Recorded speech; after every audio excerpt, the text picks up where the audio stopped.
Ya, sebelum kita membahas tentang pengurusan jenazah, ya, kita akan membahas bagaimana ayat-ayat tentang jenazah itu sendiri, ya Bu, dan lain sebagainya. Pembahasan tentang kematian dulu, ya, supaya kitanya paham. Kita aja juga nanti butuh minimal ketika keluarga kita ada yang meninggal, orang tua kita kah atau saudara kita bisa terjun. Di dalam surat Ali Imran di ayatnya yang 183, kullu nafsin dha'iqatul maut. Setiap jiwa, ya, setiap yang berjiwa akan merasakan kematian.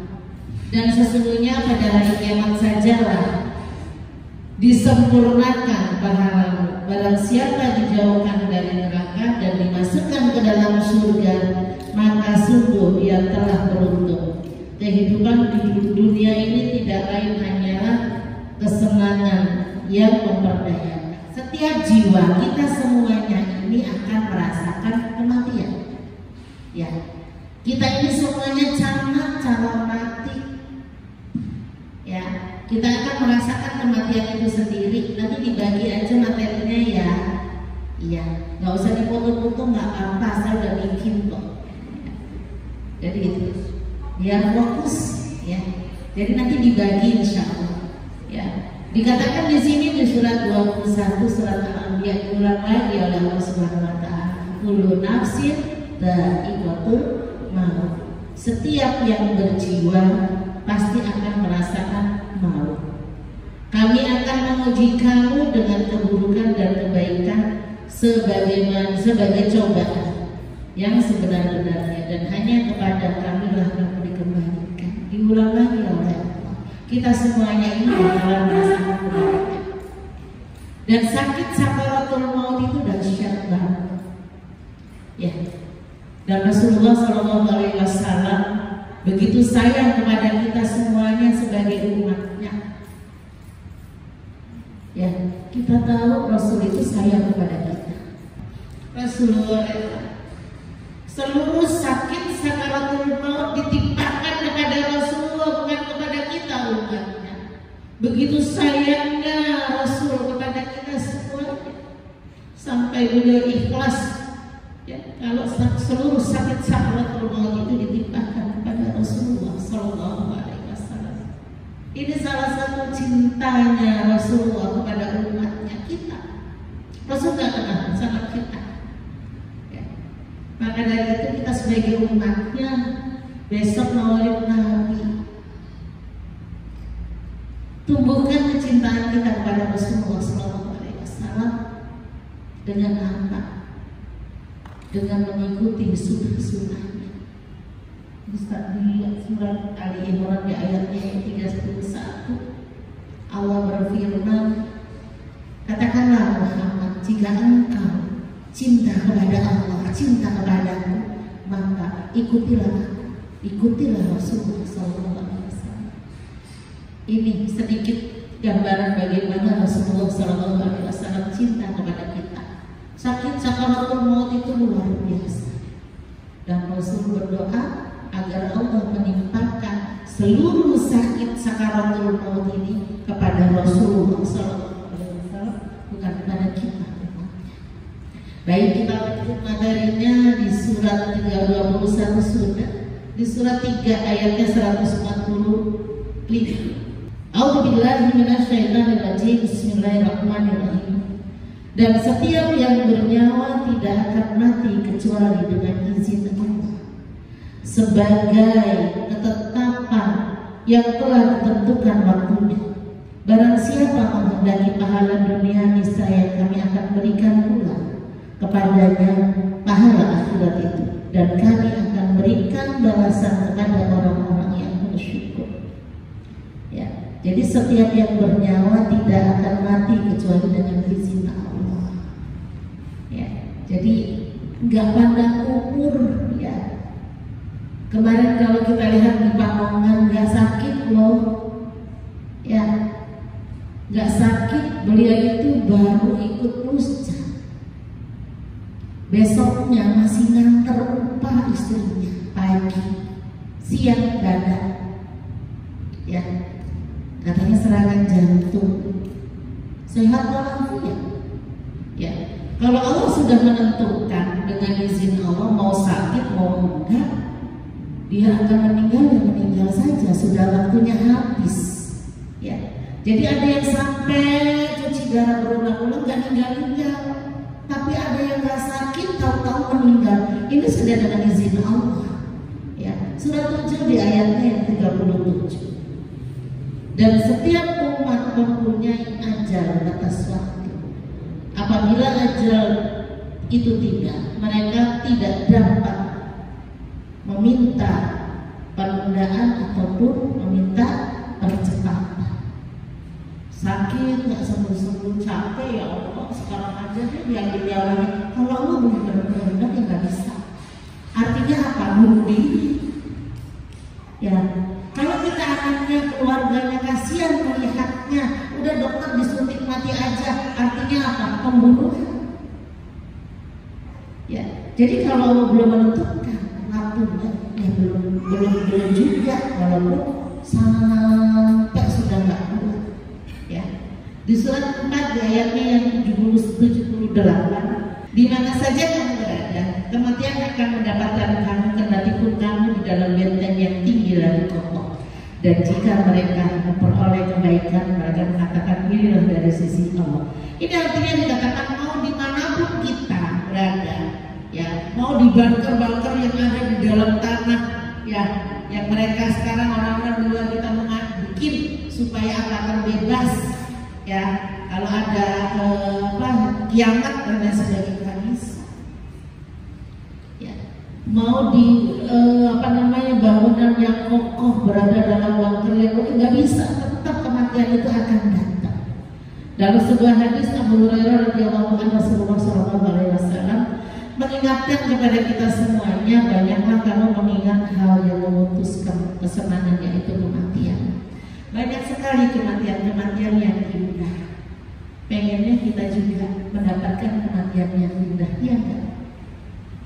Semoga kita semuanya di sini, insya Allah bisa husnul khatimah, ya, ketika kita di akhir hayatnya. Makanya kita berdoa kepada Allah, Allahumma inni as'aluka husnul khatimah.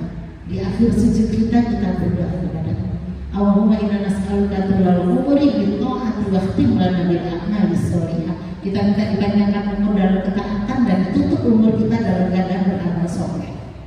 Ya, itu luar biasa. Ya. Jadi ada kematian-kematian yang indah.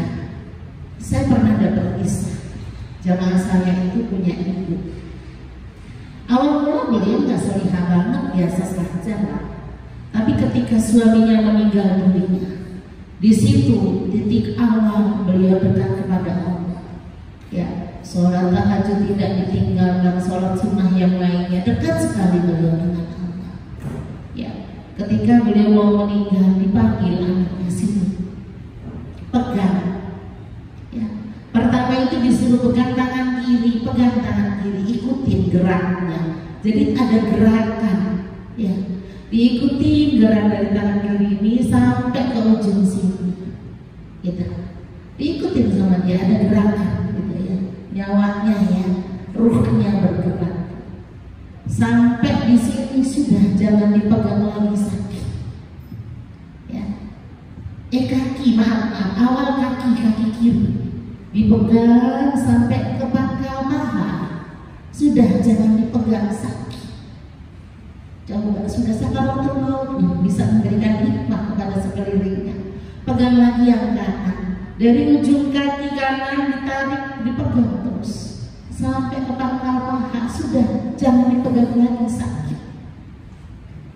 Akhirnya tangan kiri dari ujung sini diikuti, berhenti di sini. Ya, sudah, jangan dipegang lagi, sakit. Ternyata sakitnya luar biasa.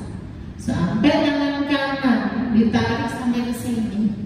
Ya, habis itu kata ibunya, sudah, ibunya sudah nggak bisa ngomong. Nah, ditarik dari perut sampai ke atas. Jadi dikumpulin dulu, ditarik dari perut sampai akhirnya sakaratul maut. Indah, ya kan? Meninggal dan indah itu yang kita inginkan semuanya. Kita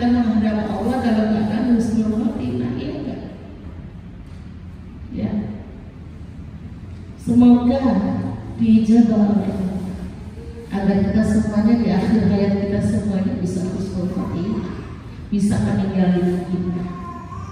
Ya, ada juga yang ketika mau meninggal dunia itu dibacakan Yasin, masih ikut baca Yasin. Di tengah-tengah Yasin, ya sudah gak kuat, baru dicabut nyawanya oleh Allah, meninggal yang indah. Ya, Masya Allah. Ini kita semuanya kepengen kita meninggal yang indah. Ya, makanya dampingin orang-orang yang meninggal. Saya pernah mendampingin orang yang meninggal. Ya. Jadi beliau ini biasanya saya yang bekam. Ya, saya bekam kalau artinya refleksi. Berdua kita terapi. Ya. Hari Jumat waktu itu saya mau berangkat kuliah, ternyata datang ke rumah, Umi, tolong ibu saya pandangannya sudah nggak natap, matanya itu sudah nggak ada kotak mata. Ya, sudah melihat ke atas saja. Ini kan salah satu tanda, ya, salah satu tanda bahwa dia akan meninggal. Kita sudah coba berusaha direfleksi. Ya, suami saya datang direfleksi, kita coba macam-macam. Akhirnya saya bilang, Mbak, kita baca Yasin saja. Karena udah nggak ada kontak mata udah lihat begini terus. Hari Jumat loh, keren banget, Masya Allah. Kita baca Yasin, ya. Sepertinya waktu itu setelah sholat Jumat meninggalnya itu, ya, orang suami saya itu nampingin, berarti kan ada gitu. Jadi kita baca Yasin gitu, ya Allah, saya bayangin besok kita juga akan begini gitu. Ya, indah banget. Saat itu nggak ada gerakan apa-apa dan lain sebagainya. Saya pegang kakinya udah dingin banget. Sudah baca Yasin, sudah nangis semuanya. Ternyata nggak lama diambil nyawanya oleh Allah. Mbak sudah nggak ada. Meninggal yang indah banget, ya Allah. Gak ada gerakan apa-apa, walaupun saat kita memandikan, maaf, ada keluar sesuatu ya dari jalan belakang. Karena memang sakaratul maut itu luar biasa sakitnya. Dan ini kita harus siap, ibu-ibu semuanya harus siap menghadapi yang kayak gitu. Jangan baru muntah. Nah, ini harus siap gitu. Ya, padahal saya lihat indah banget gitu, nggak kelihatan kami dan lain sebagainya, tapi ternyata di belakangnya ada yang keluar. Sangat dahsyatnya sakaratul maut. Ini meninggal yang indah. Saya punya bapak saya itu meninggalnya nggak sakit. Di sini tuh masih saya bekam hari Kamis, Rebo malam itu saya bekam. Bapak tidur, kata saya gitu. Ternyata bapak saya nggak tidur, ngobrol. Beliau tahu kayaknya kalau mau diambil nyawanya oleh Allah, karena mau pulang ke Surabaya. Bapak mau pulang. Sudah saya bekam badannya sakit. Nyampe Surabaya itu hari Jumat. Beres-beres rumah, mbah saya diberesin, rumah disapu bersih. Malamnya badannya sakit lagi. Dibawa ke rumah sakit, masuk ICU. Jumat gak ada. Ya. Dan indahnya itu setelah sholat. Bapak saya setelah sholat asar, bapak mau minum, iya, dibikinin susu. Setelah itu nggak lama meninggal dunia. Indah, ya. Jadi itu contoh-contoh kematian indah, dan banyak sekali kematian yang Masya Allah, naudzubillah min dzalik. Ya, Abu Lahab itu sampai sekarang, makan Abu Lahab itu bau busuk sampai sekarang. Ya. Jadi ini kematian yang kita semuanya pasti kita juga semuanya akan merasakan itu, dan harus mempersiapkan itu, karena kematian harus dipersiapkan. Ya, makanya di sujud akhir, ya, kalau kita habis tahajud, baca Allahumma inni as'aluka husnul khotimah. Ya, minta kepada Allah untuk meninggal husnul khotimah. Ya, kita sudah pontang-panting ibaratnya, sudah ibadah, sudah ini itu, kalau akhir hayatnya nggak bagus, akhir hayatnya su'ul khotimah, sudah tamat semuanya, ya enggak? Kita kan pengennya akhir hayat husnul khotimah. Baik, kita masuk ke sabar ketika sakit. Ini untuk kita semuanya, ya. Tidaklah musibah, penyakit, sengsara, kesedihan, dan rasa sakit menimpa seorang muslim, bahkan sampai dari duri,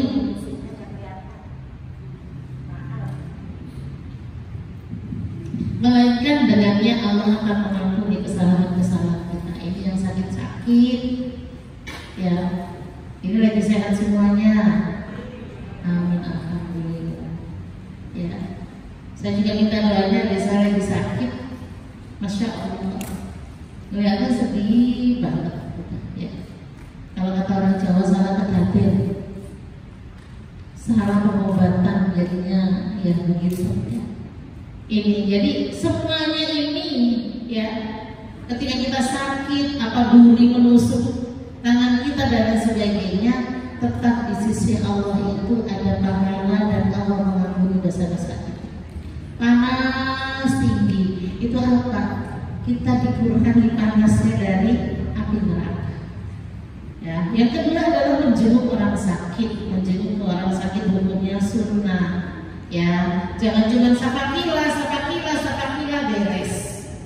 Banyak yang begitu sekarang. Orang sakit itu pengen dijenguk, kenapa? Dihibur hatinya. Tapi jangan lama-lama kalau dapat jenguk orang sakit. Capek orang sakit diajak ngobrol panjang lebar, nggak usah. Ya, orang sakit itu nggak usah ditanyain sakitnya, diajak bercanda aja, dihibur saja. Ditanyain sakitnya, kemarin bu tetangga saya sakit kayak ibu meninggal. Mental ini beneran, ya enggak? Itu yang sakit udah kejang-kejang nanti gitu. Ya. Jadi dihibur saja, nggak usah. Ibu berapa juta di sini, ya Allah, ibu sih nggak usah begitu-begitu. Ya, dibikin senang saja, dengan senang aja kita sudah memberikan obat. Ya, jadi menjadi orang sakit, dan ini hak buat kita semuanya, hak seorang muslim, hak Islam, seorang Islam atas orang Islam lainnya ada 5: menjawab salam, paham semua ini mah, menjenguk orang sakit, makanya jangan cuma di WA safakilah doang. Ya, saya pernah itu sedih, kagak ada yang nengok sama sekali, tapi di grup itu safakilah banyak banget. Gak ada yang datang sama sekali, sedih. Ya, di mana ukhuwah ini? Jadinya begitu nanti bikin puisi, ya. Di mana ukhuwah? Ada yang terbaring lemah, tidak ada yang menengoknya, begitu nanti, ya Allah.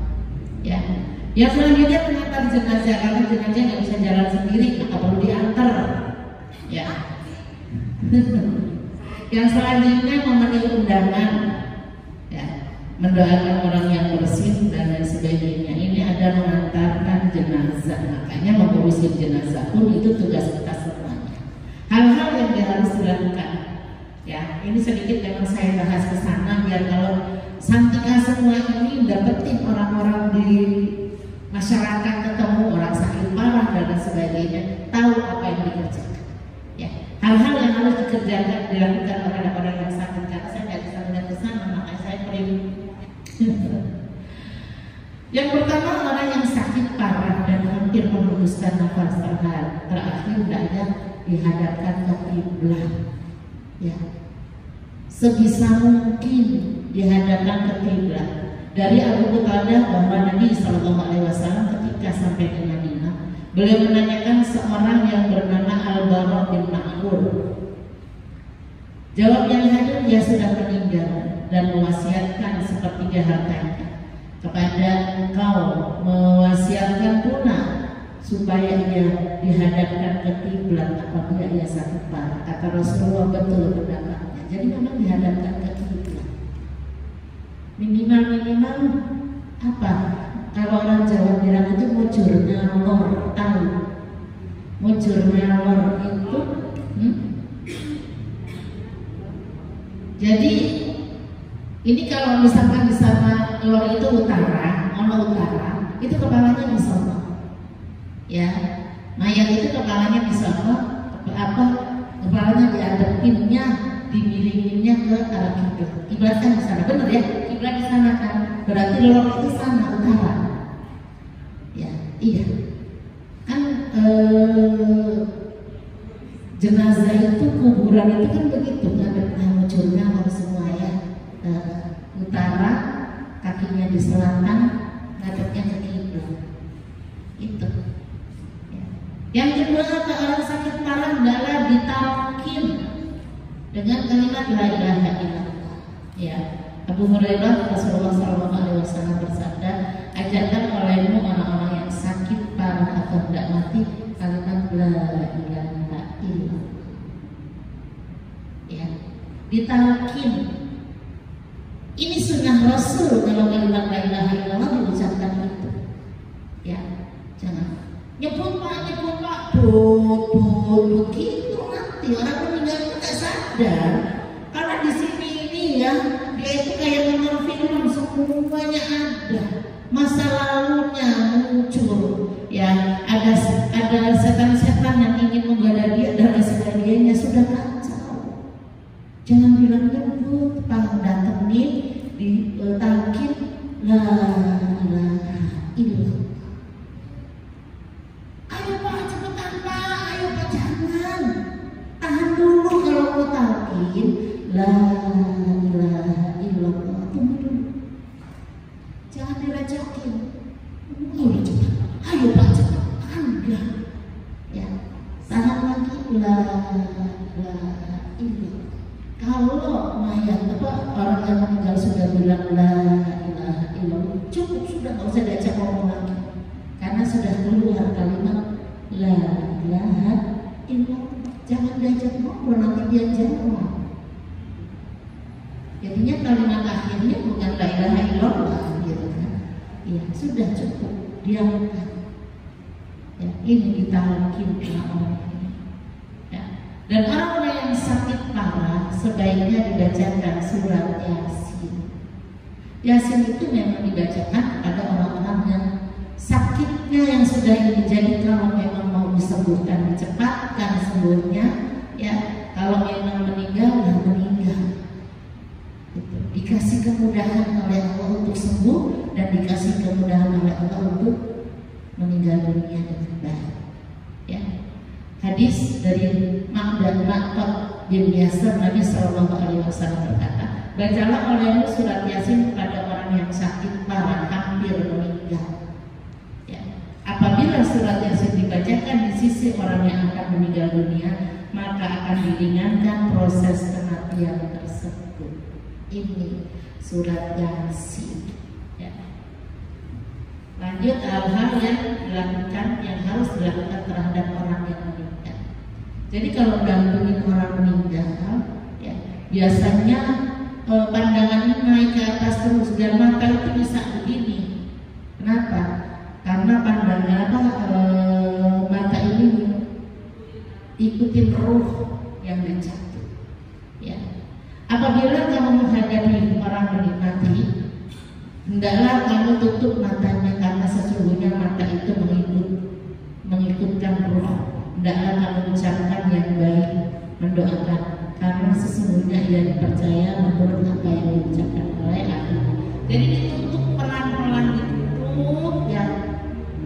Kalau nggak segera ditutup, nanti tidak akan bisa ditutup.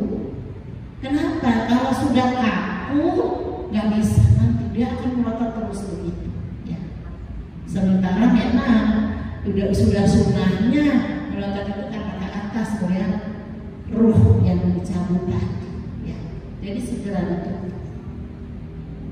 Kadang-kadang nggak tega melihat kematian awal itu, ya dengan mata yang seperti itu. Bukan berarti dia suruh Fatimah, tidak. Karena memang tadi pandangan mata itu mengikuti ruh. Ya. Jadi segera ditutup. Bismillah. gitu ya, ditutup matanya. Selanjutnya apa? Selanjutnya melepaskan seluruh persediaan mayat agar tidak mengeras serta meletakkan sesuatu di atas perutnya yang tidak membungkuk. Ini kalau sudah melebihi 6 jam itu mayat akan kaku. Makanya kalau bisa mandiin jenazah itu tidak melebihi dari 6 jam. Ya, dilemaskan itu biar gak kaku. Jadi memang kita nggak boleh kasar-kasar ya dengan mayat itu, ya dengan jenazah itu. Dikatakan di sini melepaskan seluruh persediaannya. Memang boleh digerakkan kakinya, dinaikin sedikit itu boleh, ya supaya tidak kaku dan ketika kita memandikan juga seperti itu. Yang ketiga, seluruh badannya hendaknya ditutup dengan kain. Kalau kita itu kain, kalau orang Sunda bilang samping, ya. Kalau kita kain ya kain ya, jarit yang Jawa itu kan harus siap-siap nih, satu orang ini harus punya jarit. Iya, sudah siap-siap ya Bu. 5 lah, orang jarit kurang kok 5. Iya betul ya, jarit 5 aja lah, cukup kalau 5 buat nutup pertama gitu kan, sampai membawa ke jenazah pemandian, dimandiin segala macam buat nutup ketika mau diangkat gitu. Ya, itu perlu mandiin jenazah pun itu perlu jarit dan itu bisa diganti 2 kali. Ya, jadi punya 5 ya disimpan. Yang belum 5 berarti cukupin sampai 5. Yang selanjutnya menyegerakan penyelenggaraan jenazah, ya, mensolatkan, menguburkannya dan sebagainya. Apalagi jenazah itu husnul khotimah, pecah-pecahan dikubur ternyata. Kenapa? Karena di dalam kubur itu kenikmatannya luar biasa.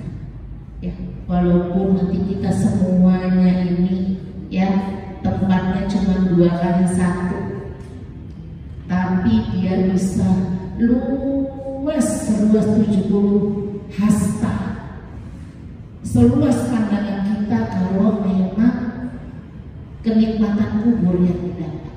Ya, jadi jangan bayangin cuma 2 kali 1 sudah gitu begini, apa di bawah apa yang namanya papan. Ya, kita itu cuma di bawah papan begini doang supaya apa? Supaya tidak keblekan. Tahu keblekan? Bahasa Jawa saya keluar ya jadinya ya. Jadi kan mayat itu diuruk pakai tanah supaya tanahnya nggak langsung ke badan. Sebenarnya kemanusiaan gitu. Ya, kan kasihan. Masa sih baru meninggal langsung ditutup gitu. Jadi makanya dikasih begitu. Kali aja pada pengen duduk gitu mayatnya. Allahu Akbar ya.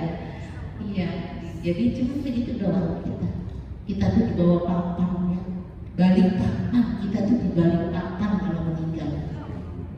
Iya, di balik papan. Ya.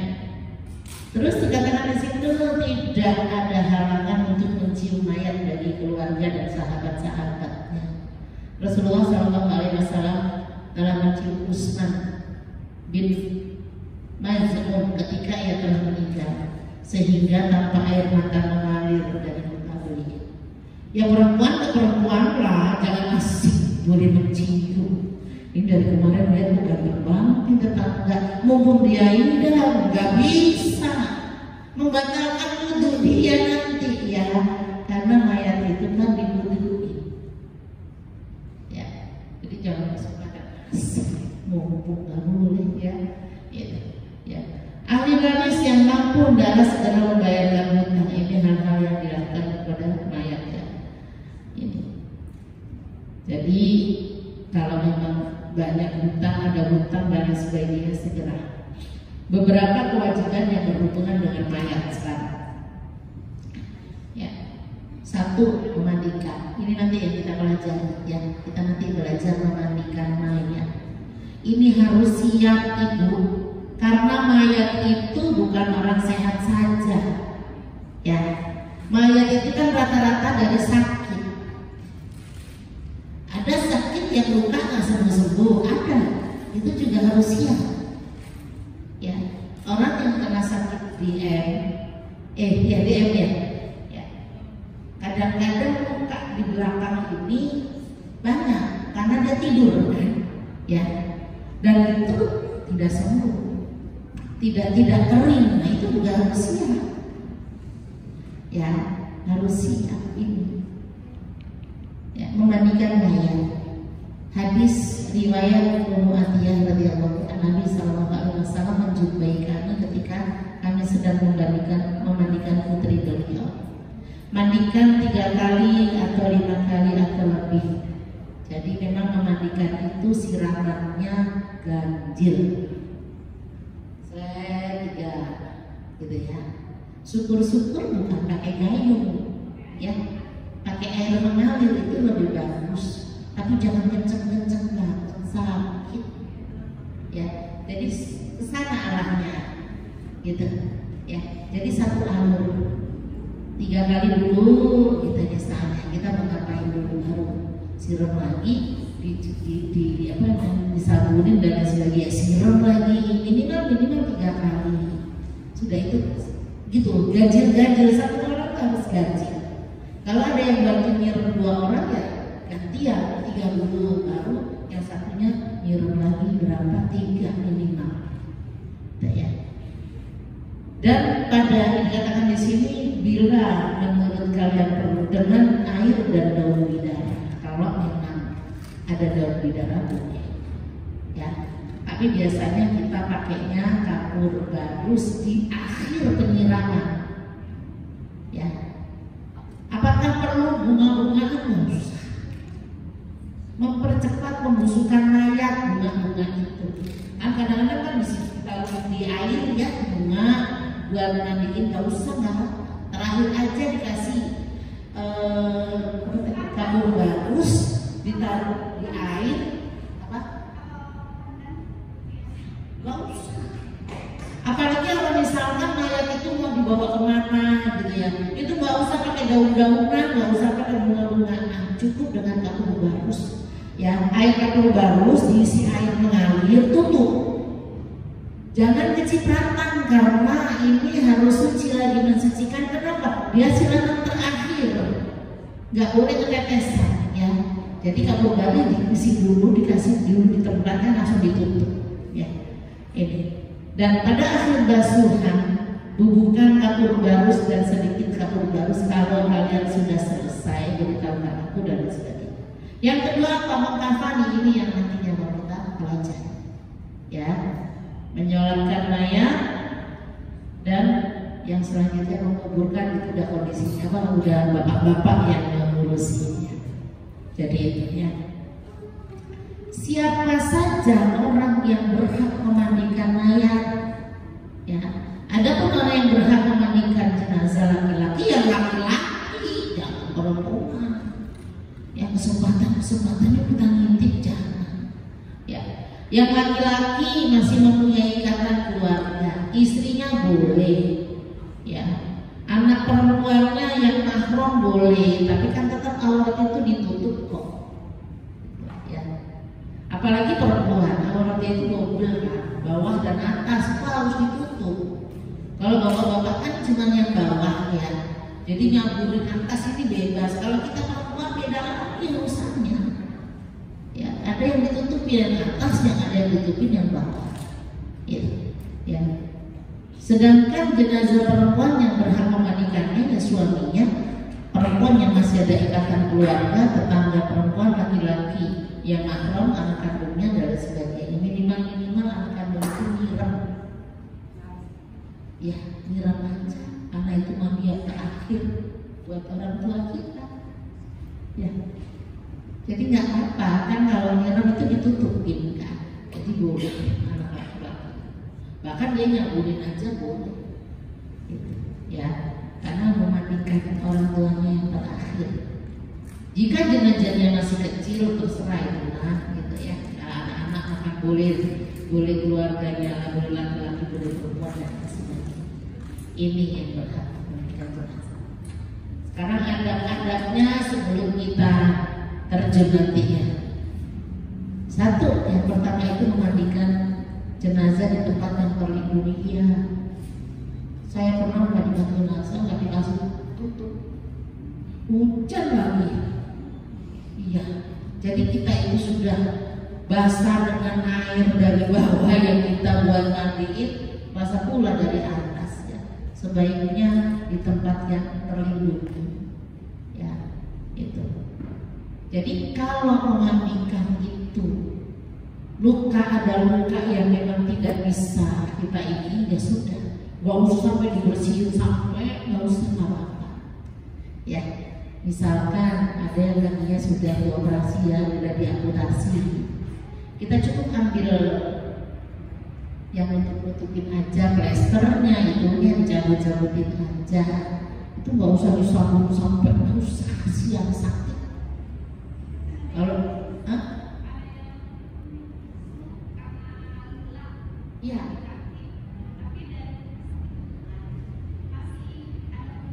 iya, iya, perban-perbannya itu saja diambilin. Kan dia kan darah juga udah nggak ngalir kan? Iya, jadi nggak usah sampai dibersihin sampai itu, nggak usah, kasihan. Ya, jadi perbannya diambilin. Kalau misalkan ini disiram air sabun aja sudah disiram, nggak usah dikosong-kosong sampai segala macam. Ya. Ini. Memandikan jenazah dengan menutup auratnya. Dari Aisyah, sungguh Rasulullah SAW ketika beliau wafat ditutup dengan kain tenunan dari Yaman. Jadi jangan mentang-mentang kita mandiin. Kadang-kadang ada tuh yang mandiin di ablah begitu. Itu tetap aurat loh, nggak boleh. Dan yang banyak yang nonton, jangan. Sebenarnya diusahakan mandiin jenazah itu yang masuk ke dalam itu hanya orang-orang yang amanah saja, yang memang tugasnya itu. Jangan semua orang masuk. Ya, semua orang masuk. Bahkan akan baca Qurannya di situ. Masih saling mandiin itu ada yang baca Quran, nggak usah. Ya, kita baca Qurannya setelah aja dimandikan. Quran ini yang Al-Quran itu suci, untuk baca aja kita harus wudu. Berarti kalau sambil mandiin ada yang sambil baca Quran, ya kalau menurut saya pribadi itu kita nggak menghormati Al-Quran, janganlah ya itu. Tapi kalau di masyarakatnya bisa gitu aja ya Bu ya, nggak usah berantem gara-gara itu. Jangan berantem gara-gara itu. Mereka ya sudah, kita mandiin aja, kita bagiannya mandiin, ya. Tanggung jawab kita itu di hadapan Allah sudah. Ya. Kalau memang nggak bisa, ya sudah, mau diapain? Ya. Memandikan jenazah oleh orang yang memenuhi syarat. Ya, jangan asal. Ya, ini ada salah satunya muslim dan berakal. Ya, yang seorang bilang memandiin gitu ya Bu. Soli dan solihahnya harus digarisbawahi. Soli dan solihah, ya, yang dia tahu gitu, ya, mengetahui adab dan tata cara memandikan jenazah. Yang selanjutnya yang memandikan harus orang terpercaya. Hati-hati, jangan dibuka aib. Kalau ada keindahan, misalnya indah banget, saya pernah mandiin jenazah itu indah banget. Ya, mau maghrib kita dipanggil. Ya, mau mandiin, mau maghrib, tanggung maghrib, akhirnya kita sholat tanggung maghrib. Ya, saat itu gampang banget nyiapin semuanya. Kadang-kadang itu ya untuk nyari, kalau zaman dulu mungkin belum disiapin sama masjid. Kalau di saya di masjid itu sudah disiapin bahan satu gulung gitu, sama kapasnya sama apa, memang udah siapin ya. Nah itu nggak ada persiapan itu sampai akhirnya keluarganya beli. Ya, itu kalau saya lihat itu mudah banget gitu loh untuk nyiapin semuanya set.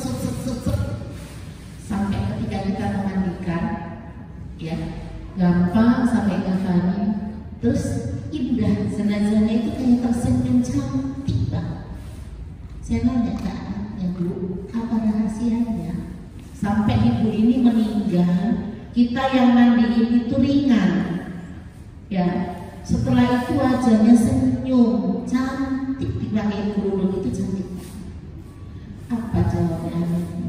Beliau ini tidak pernah meninggalkan sholat tahajud dan sholat duha. Allahu Akbar. Jadi memang kadang-kadang tergantung amal ibadah mayatnya juga. Ada yang lama banget ya. Itu kita harus siap semua. Ya, lanjut ya. Harus amanah, nggak boleh cerita apa yang ada di situ, tidak boleh diceritakan. Ya. Tidak dihadiri oleh orang-orang selain dari orang-orang yang memandikan ini ya. Susah banget nyetop ibu-ibu untuk tidak masuk. Jadi ada yang mandiin, tapi ada yang nonton. Ini yang Masya. Kalau saya pengennya ketika saya meninggal nanti itu anak-anak saya saja sama suami yang mandiin. Ya Dok. Jangan, itu pengennya begitu ya Bu ya. Makanya memang harus diajarin. Dia beberapa kali saya ajak, cuma belum pernah praktek. Saya ajak kayak gini ya. Selanjutnya menutup aib jenazah selama memandikan dan setelahnya nggak boleh dibilangin ya Bu. Ya. Ya, ini adalah aib barang siapa memandikan mayat dan dijaganya kepercayaan, tidak dibukakan kepada orang lain apa yang dilihat pada mayat itu, maka bersihlah ia dari dosanya seperti keadaannya sewaktu dilahirkan oleh ibunya. Cuma mandiin mayat loh, diampuni seluruh dosa kita asal kita amanah, tidak kemana-mana cerita, gitu ya. Ini hendaklah ia mengepalai keluarga terdekat pada mayat itu pandai apa yang memajikan, ia tidak salah ketik ini saya. Maka siapa saja yang dipandang berhak karena waraknya atau karena amanahnya ya. Siap-siap amanah, nggak boleh dibuka aibnya. Oh makanya dia jilbabnya gede, nggak taunya ada tompel di sininya, saya gitu. Ya Allah, teganya Masya Allah ya. Memandikan jenazah itu harus dengan lembut Bu, usapannya jangan kasar-kasar. Saya pernah mandiin itu cuma ikut ya, karena saya bukan tim jenazah, dia sudah mengambil. Ah ibu, kodok-kodoknya itu kasar, nggak boleh Bu, jangan. Mayat ini sakit semua dipegang. Tadi kan setelah ditarik nafas jangan dipegang lagi, sakit di badannya itu. Maka ketika kita membuang kotoran dari awal itu kan dibuang dulu kotorannya. Saya pernah mandiin jenazah yang tidak BHB itu 2 minggu apa, perutnya gede banget. Diginian kentut itu keluar semua. Karena memang hamil di dalam perutnya itu. Ya, saya itu khawatir ketika diangkat keluar gitu loh. Ya, maka memang harus dibersihkan dulu. Hati-hati perlahan, jangan diobrak-obrak. Ya Allah, ini bahaya. Ya. Jadi kalau bahasa sini dikodok-kodok, ditarik nggak boleh. Ya, ini. Ya, jadi lembut usapannya. Yang selanjutnya membersihkan najis dan kotorannya, ini nggak boleh pakai tangan langsung. Ya, harus pakai sarung tangan. Sekarang kita alhamdulillah ada sarung tangan. Jangan dulu kan bikin sendiri dari bahannya dibikin. Nah ini masih bahaya. Kalau sarung tangan kita sekarang kan langsung buang. Iya, ya. Jadi itu. Jadi melapisi tangan dengan kain ya. Kalau kita sekarang kan adalah apa wastafel sekali langsung buang ya Bu, jangan dicuci terus dipakai lagi. Disunahkan untuk tidak menyentuh aurat si mayat kecuali menggunakan kain. Ya, kalau anaknya mau cebokin tetap harus dikasih kain, dipakai wastafel. Ya, walaupun kita sudah pakai sarung tangan, tetap harus pakai wastafel. Ya, itu. Merapikan jenazah setelah dimandikan. Sebelum jenazah dikafani, jenazah sebaiknya dirapikan. Ya, diperbolehkan menyisir rambutnya Ya, kalau rambutnya panjang dibagi 3, dikepang, nggak usah dikaretin. Ya, bagi 3 tuh, pinggir, tengah, pinggir. Dikepang dulu sama ibu-ibu terus diselipin. Dikepang, dimasukin aja, supaya rapi saja. Ya, jadi itu. Yang selanjutnya syarat-syarat wajib memandikan jenazah. Mayatnya orang Islam, syarat-syarat wajib mandi jenazah. Didapatinya tubuh walaupun sedikit, astagfirullah, semoga jangan mungkin ya. Kayaknya mandiin cuma ketemu kakinya doang, astagfirullahaladzim, kayak ketiga ya Bu. Ya, alhamdulillah sih selama ini memang baik-baik saja orang yang butuh gitu ya. Cuman ya itu tadi yang berat itu ya karena luka dari DM gitu ya, yang tidak sembuh-sembuh itu banyak. Itu yang memang kadang-kadang kasihan, kitanya juga kasihan ya. Dari sininya utuh, pas kita ngirimin belakang itu ternyata banyak gitu ya, luka-luka. Itu nggak boleh dikosong-kosong sampai ini ya. Mayatnya bukan mati syahid, kalau mati syahid nggak usah dimandiin. Ya.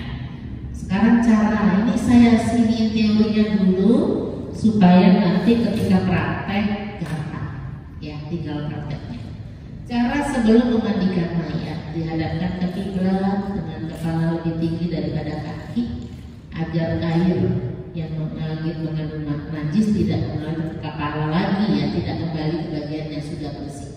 Sekarang mah sudah alhamdulillah sudah ada keranda mayat yang dia sudah ada alirannya kemana, jadi nggak kayak dulu gedebong pisang ya kan.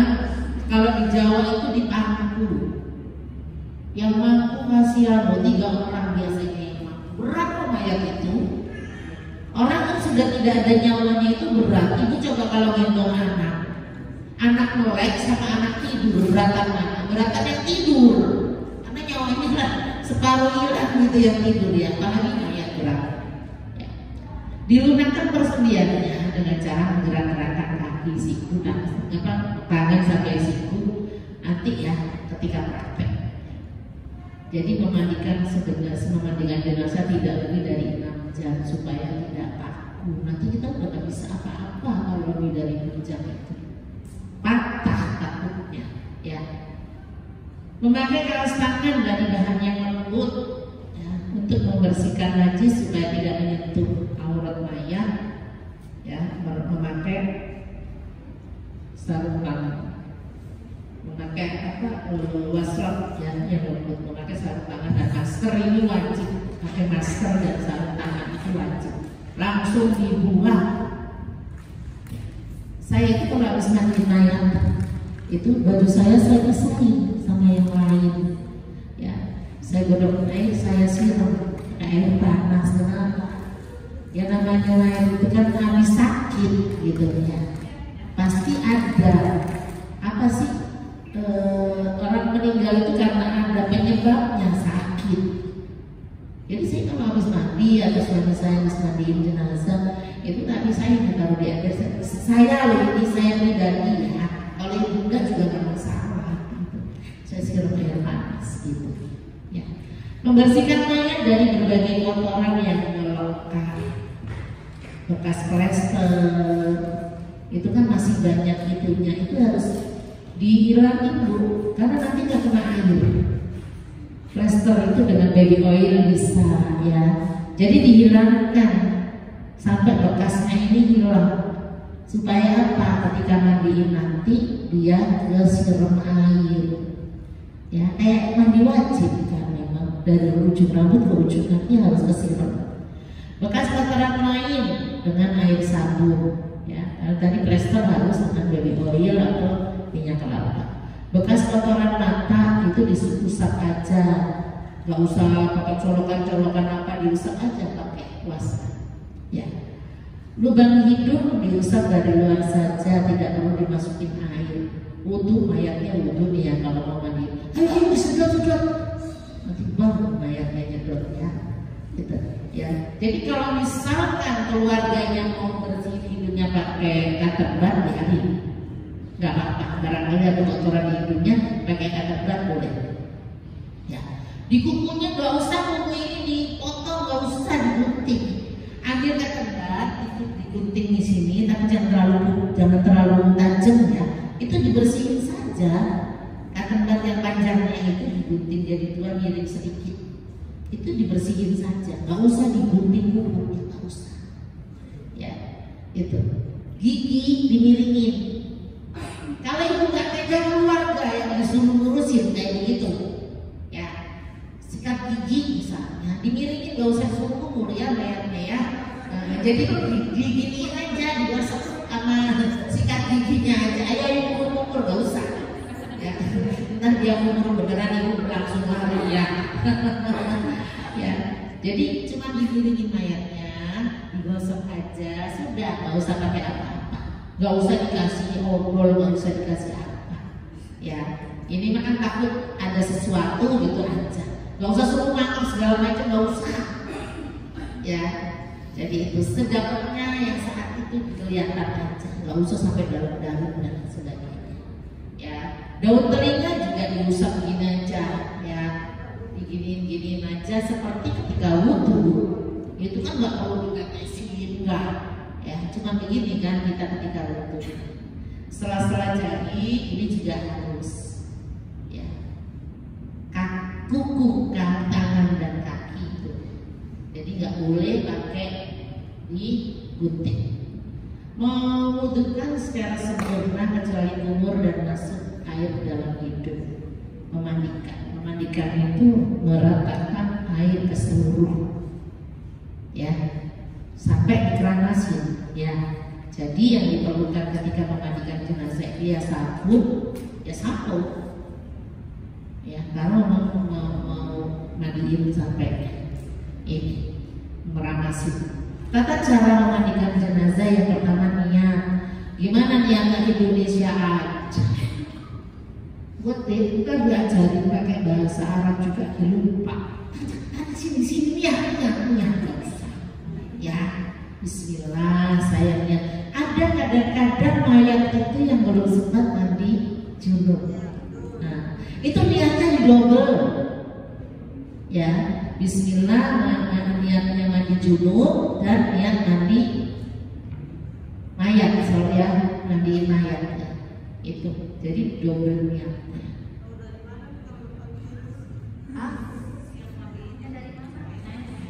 Kan keluarga biasanya ngomong. Masa mayatnya ngomong, saya belum ada. Biasanya keluarganya itu solos ya. Karena tetangga saya itu nggak nyangka kalau mau meninggal masih asmara subuh gitu.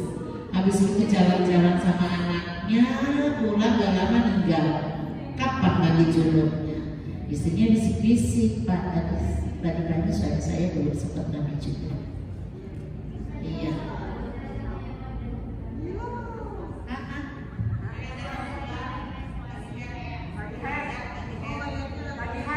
Oh iya, kan langsung berhenti sih.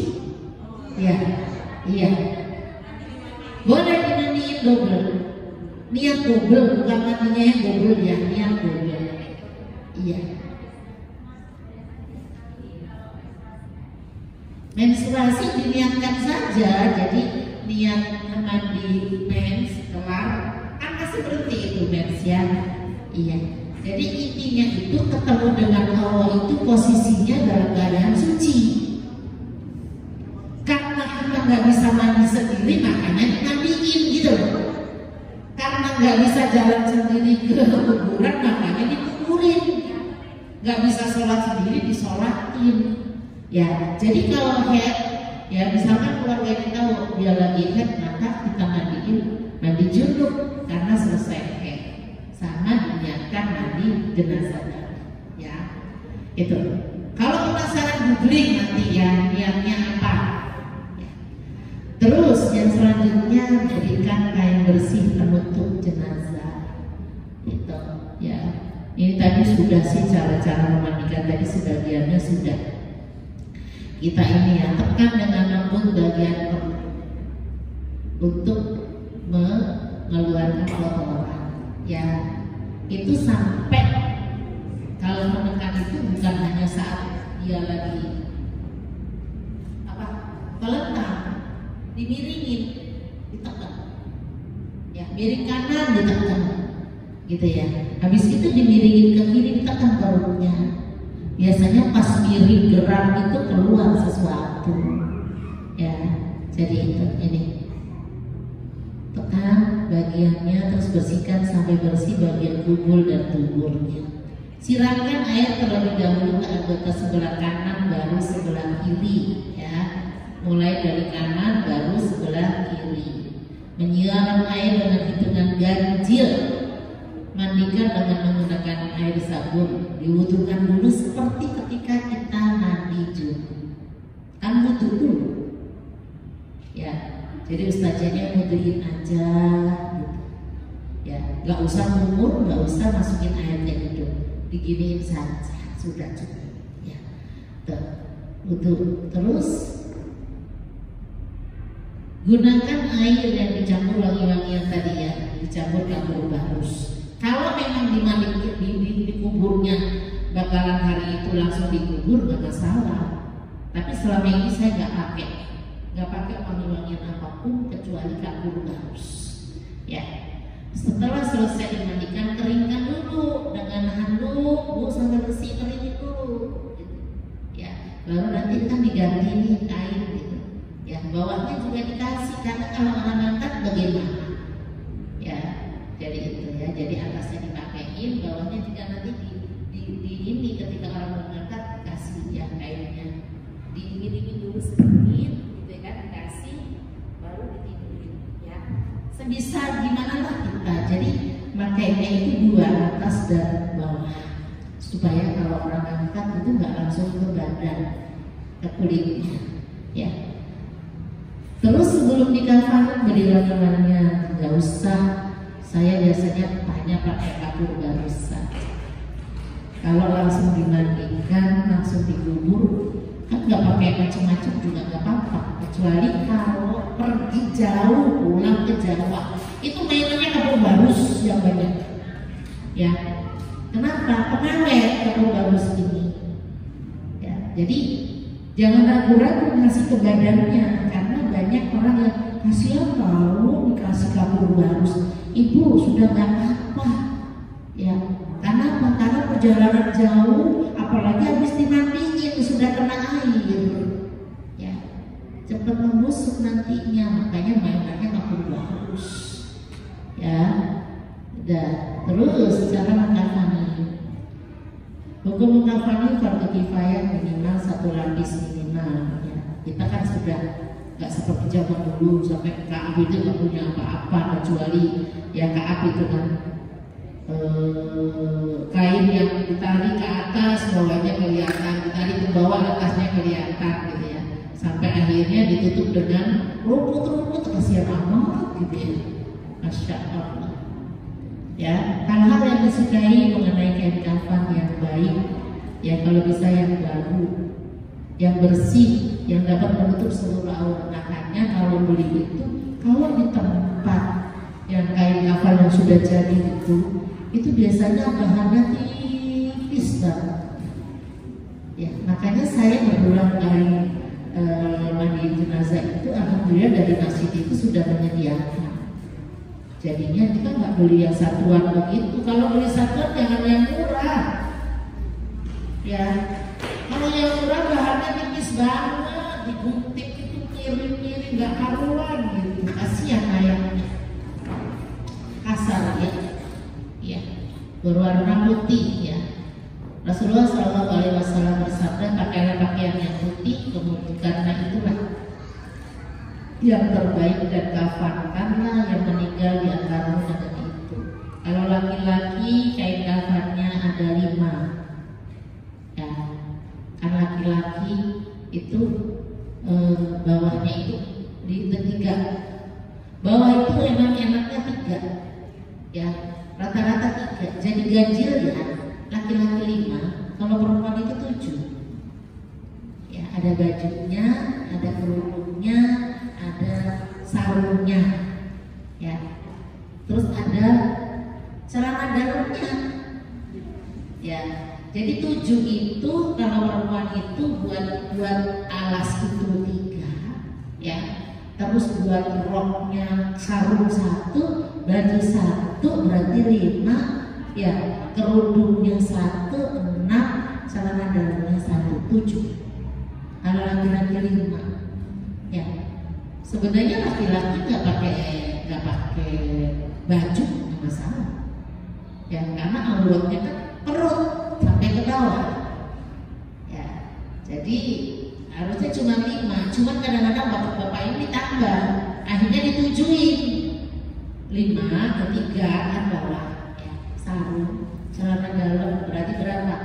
5, ya 5. Akhirnya dikasih baju 6, dikasih muter-muter di kepalanya biar jadi 7 gitu. Sebenarnya nggak apa-apa, misalnya nggak pakai baju hitam langsung ditutup gitu. Cuma rata-rata disamakan, ya, disamakan. Bapak-bapak kasih udek-udek di atas gitu. Kayak kita kerudungnya gitu, ya. Aslinya 5, nggak apa-apa. Oke, ini cara sekarang. Cara pengukuran, cara pengukuran. Kalau kita datang ke jenazah, yang pertama kali itu jangan diapa-apain dulu, jenazahnya diukur dulu. Jangan dimandiin dulu, bikin bajunya dulu. Kalau habis mandi kedinginan ya nanti. Ya, jadi datang tuh langsung diukur dulu. Cara ukurnya apa? Jadi biasanya kita sudah ngambil kain itu dipotong pinggirnya untuk tali, itu yang buat ukur. Jangan dipotong-potong buat ukur doang, ya. Ukuran yang pertama alas lapisan, ya 2 sampai 3 lembar, rata-rata sih 3, ya. Jadi datang langsung diukur dari ujung rambut ke ujung kaki, ikutin alurnya, badannya itu kan biasanya jadi yang jangan lurusin banget, diikutin alur badannya aja, ditambah 2 sampai 3 jengkal. Buat apa? Buat pocongnya. Kalau 2 jengkal, jengkalannya kecil, itu kurang buat tarik pocongnya, ya. Jadi saya anjurinnya 3. Ini karena memang dipraktekkan 2 jengkal kurang, maka tambahin 3. Kalau panjang begini kayak saya nggak apa-apa, orang banyak rata-rata yang kecil-kecil tangannya. 3 jengkal supaya enak buat dipocong, ya. Udah. Jadi dari ujung rambut ke ujung kaki ditambah 3 jengkal. Ini untuk baju, ya. Baju itu dipotong, diukurnya dari leher, ya, setengahnya, ya, dari leher sampai dari leher sini, baju itu sampai ke sini, ya. Setengah di situ kan setengah paha, ya. Iya. Cara pengukurannya sampai sini 2 kali. 2 kali paha. Karena baju kan agak depan belakang, ya. Jadi dari sini ke sini kan ukurannya dikasih 2 kali. Itu. Kalau sarungnya ya biasalah dari sini sampai segini juga nggak apa-apa, gitu ya. 2 kali, 2 dibelebet, ya. Untuk jilbab itu disesuaikan aja lebarnya dengan bahannya, ya. Kalau bahannya semeter 10 ya sudah disamain aja. Udah tahu lah bikin kotak, baru bikin celana dalam, ya. Celana dalam kayak bayi popok, kayak popok, ya. Zaman dulu ya kan pakai popok, kasih tali, ini nggak usah tali kan, begitu cuma ditutupin doang, ya.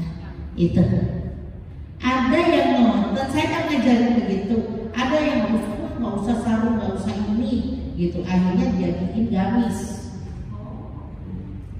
Tapi lucu, nambahin satunya di mana? Di BH. Jadi tempel di sini, ditempel doang. Mending baju sama, iya. Jadi didobel biar auratnya ketutup. Aha, oke. Itu cara pengukuran. kakinya, ya. Celana dalam nanti dibikin langsung dibeli, ya. Untuk tali, ya lupa tali. Tali ini, ya untuk dewasa 7, untuk dewasa 7 paham ya. Di bawah. Jadi kalau mau masang bajunya, kafannya itu dipasang itunya dulu. Bukan, tikar. Di bawah tikar kasih 2 tali. Ya 2 tali di bawah tikar. Baru tikarnya dipasang. Ya, ya baru tali. Pojok 2, 1 buat pocong. Pojoknya 1 buat pocong. Ya. Terus mana lagi? Di sini, ya nutup di sini, terus nutup di sini nih. Pinggul, sama di kaki, ya. Jadi 5 di badan mayat, 2-nya di bawah tikar, gitu. Untuk ukur tali itu diambil dari sini sampai ke sini, badan mayat, ya. Dari ujung ke ujung sini 2 kali ditambah 3 jengkal. Ya, jangan buat.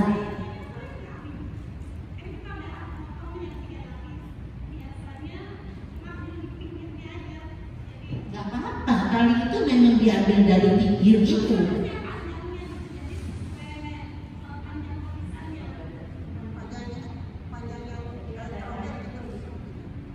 Tali sayang, udah gitu nanti kelar mana-mana, susah orang narik tali pocongnya, kepanjangan Bu.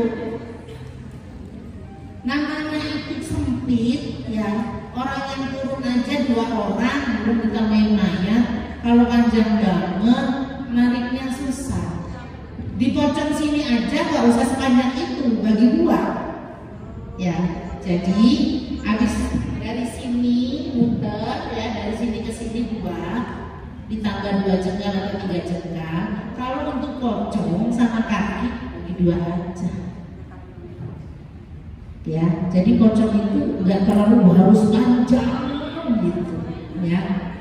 Paham nggak? Belum kebayang, nanti praktek baru kebayang. Ya, iya. Jadi itu untuk menyediakan kapas untuk melapisi tubuh mayat.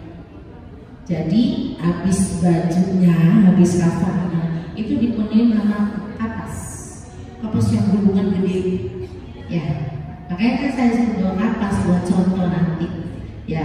Jadi kapas itu seluruhnya dikasih, habis dikasih kapas disiramin kapur barus yang halus.